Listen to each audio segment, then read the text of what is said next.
안녕하세요, 이광수입니다. 인터파크 투어와 한국관광공사 주관의 해외 안전여행 오디오 가이드 사업에 저희 킹콩 엔터테인먼트가 함께하게 되었습니다.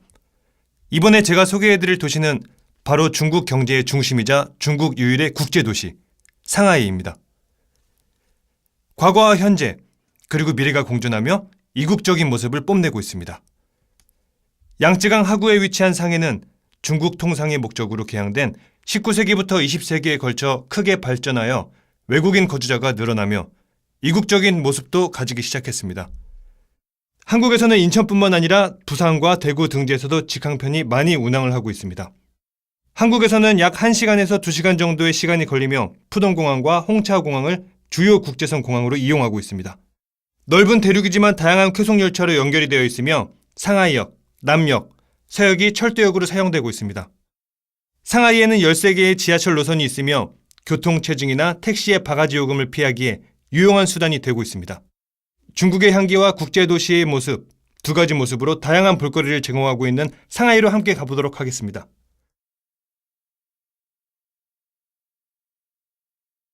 상하이의 북쪽에 위치한 상하이역은 수많은 사람이 인산인해를 이루는 공간으로 길을 잃기도 쉽고 사람에 치여 지치기도 쉬운 장소로 유명합니다. 하지만 이외로 많은 관광 명소가 주변에 있어 한 번쯤은 둘러보기를 추천드리고 있습니다.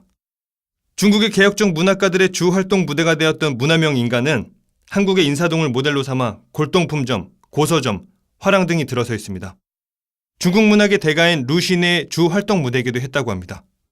문화명 인가가 과거의 모습을 보여준다면 젊은 예술가들의 순수 창작 예술 활동을 하며 형성된 모간산로 50호가 미래의 모습을 추구하고 있습니다. 공장으로 쓰다 버려진 공간이 1998년 한 디자이너의 작업실로 변하면서 시작된 이 공간은 대형 갤러리와 소형 갤러리와 더불어 수많은 예술가들의 작업 공간으로 사용되고 있습니다.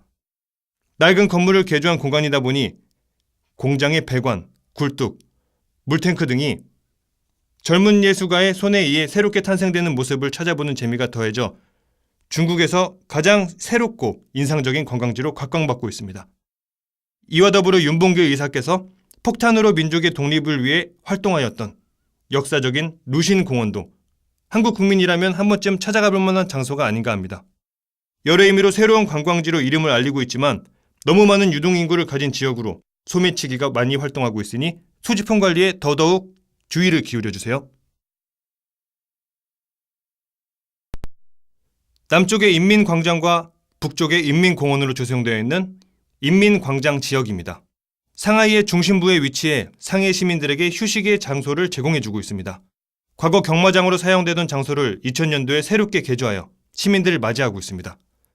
인민광장의 중심에 위치해 있는 상하이 박물관은 중국 최고의 박물관 중 하나로 약 12만 점의 여러 물품들이 전시되어 있다고 합니다. 상하이 박물관과 함께 상하이 도시계획전시관은 독특한 모습의 외관과 함께 상하이의 과거와 현재, 미래를 보여주고 있습니다. 지하에는 과거의 모습을 재현해 놓은 상점과 노점상 등이 관광객을 맞이하며 1층은 상하이의 변천사가 영상자료와 함께 전시되어 있습니다. 이 건물의 백미는 바로 3층에 있는 거대한 규모의 도시계획 건설 모델이 전시되어 있는 것입니다.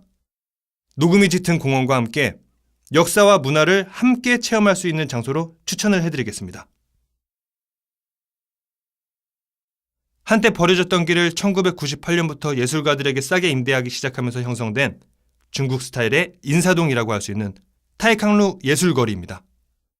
젊은 예술가들의 작업실과 갤러리, 디자이너숍 등과 함께 노천 카페들이 들어서 젊음과 예술의 열기를 내뿜고 있습니다.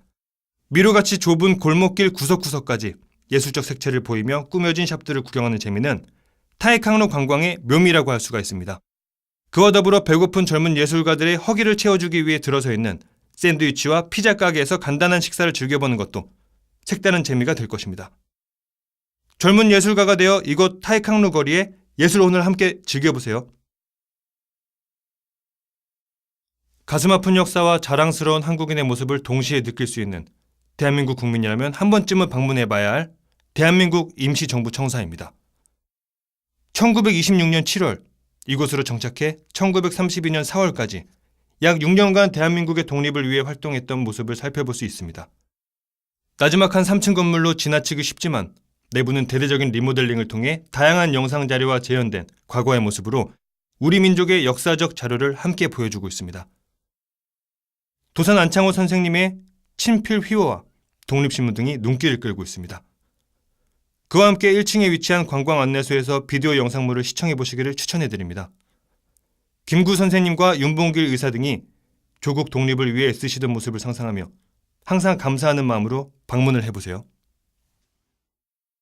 2001년 완공된 상하이에서 가장 이국적인 모습으로 살펴볼 수 있는 신천지입니다.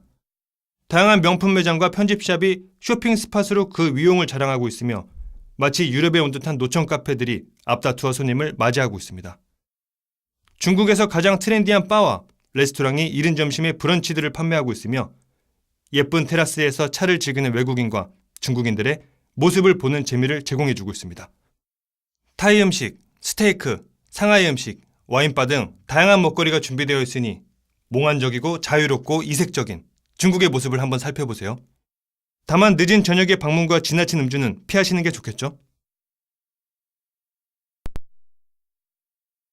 이곳은 일찍이 명나라의 개인의 정원으로 조성된 예원입니다.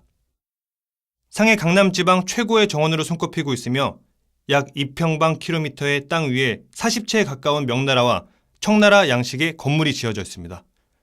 아편전쟁 등을 거치며 손상을 많이 입었던 예원은 1956년부터 복원이 시작되었습니다. 회경루, 삼수당, 앙산당, 점춘당 등 다양한 건물과 대가산 같은 인공산, 인공호수들이 조화롭게 들어서 있습니다. 그다지 넓지 않은 부지에 다양한 모습을 가진 건축물과 조경을 해놓았지만 합리적이고 경제적인 배치로 인해 실제 부지보다 넓어 보인다고 합니다. 당시 정부 관리들의 생활상을 살펴보며 건물들을 보는 건 어떨까요? 예원 주변에 많은 상가들이 있는 지역을 가리켜 예원상장 혹은 상해 옛거리라고 불리고 있습니다. 상해에서 가장 중국다운 모습을 간직한 채 관광객을 맞이하고 있는 장소로 과거의 송나라, 청나라풍의 건축물에 수많은 중국식 상점과 볼거리를 제공하고 있습니다. 세계적으로 유명한 커피 전문점과 패스트푸드점이 중국 스타일의 건물에서 영어 간판을 보여주고 있는 모습이 이채롭습니다. 관광객뿐만 아니라 현지인도 나들이와 장을 보기 위해 이곳을 많이 들리다 보니 이곳의 주말은 상상을 초월할 정도로 많은 사람들이 다니고 있습니다. 혼란한 틈을 노린 소매치기 범죄가 많이 일어난다고 하니 가급적 고가의 제품이나 현금 등의 소지에 있어 주의를 기울여 주세요. 이곳은 관광지라는 생각보다는 현지인과 함께 어우러진다는 느낌이 강한 곳으로 야경이 아름답기로도 소문나 있으니 너무 늦지 않다면 해가 지고 한번 방문해보세요. 푸동의 황푸 강변의 2km가량의 길이로 조성된 산책로, 빈장 다나오입니다. 여름 저녁 시원한 강바람과 함께 건너편에 위치한 외탄의 야경을 감상하기 가장 좋은 장소이기도 합니다.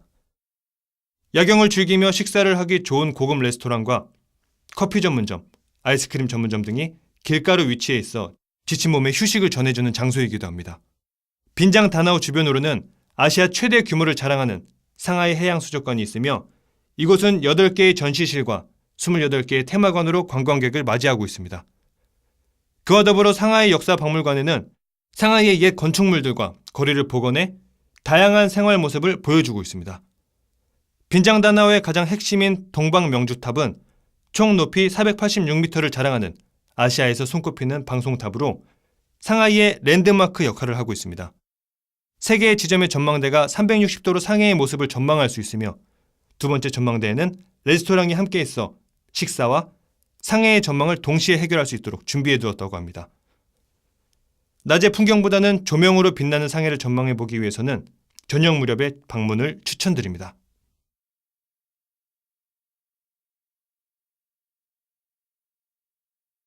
청나라와 영국의 아편전쟁에 패전한 후 상하이를 비롯한 5개의 항구를 개항한 중국으로 유럽과 미국 등이 진출하며 현재 외탄의 모습을 만들어가기 시작했습니다. 고풍스럽고 다양한 석조 건물들이 황푸 강변의 병풍처럼 들어서 있는 모습은 상하이 관광에선 빠져선 안 될 핫플레이스입니다. 경쟁이라도 하듯 지어진 다양한 서양 양식을 지닌 석조 건물들은 주변을 보며 걷는 것만으로도 즐거운 기분이 들게 해주고 있습니다. 바로크 양식, 르네상스 양식, 로코코 양식 등 당시 중국으로 진출했던 나라의 특색을 볼 수 있으며 현재는 유명 브랜드 샵이나 고급 호텔, 레스토랑 등으로 다양한 모습을 보여주고 있습니다. 유람선을 이용해 황푸강 위에서 보거나 산책을 하면서 보는 외탄의 야경은 상하이 베스트 야경 중의 하나임에는 분명한 것 같습니다. 상하이에서 가장 번화하고 젊은이들이 즐겨 찾는 난징루입니다. 외탄으로부터 서쪽으로 5.5km가량 이어진 거리로 인민광장을 기준으로 난징시루와 난징동루로 나눠져 있습니다. 인민광장의 서쪽으로 위치한 난징시루는 현대적인 건물과 고급 샵들이 즐비한 현대적인 모습을 지니고 있으며 동쪽으로 뻗어있는 난징동루는 보행자 중심의 거리로 과거부터 상하이 최고의 번화가로 이름이 높습니다. 조개시대, 즉 서양인이 자치권을 지니며 살던 시대에 지어진 중후하고 고전적 건물들은 다양한 종류의 쇼핑센터와 기념품 등으로 여행자들의 눈을 즐겁게 해주고 있다고 합니다.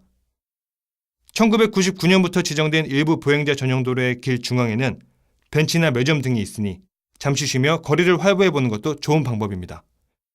상하이는 다양한 모습을 하고 있습니다.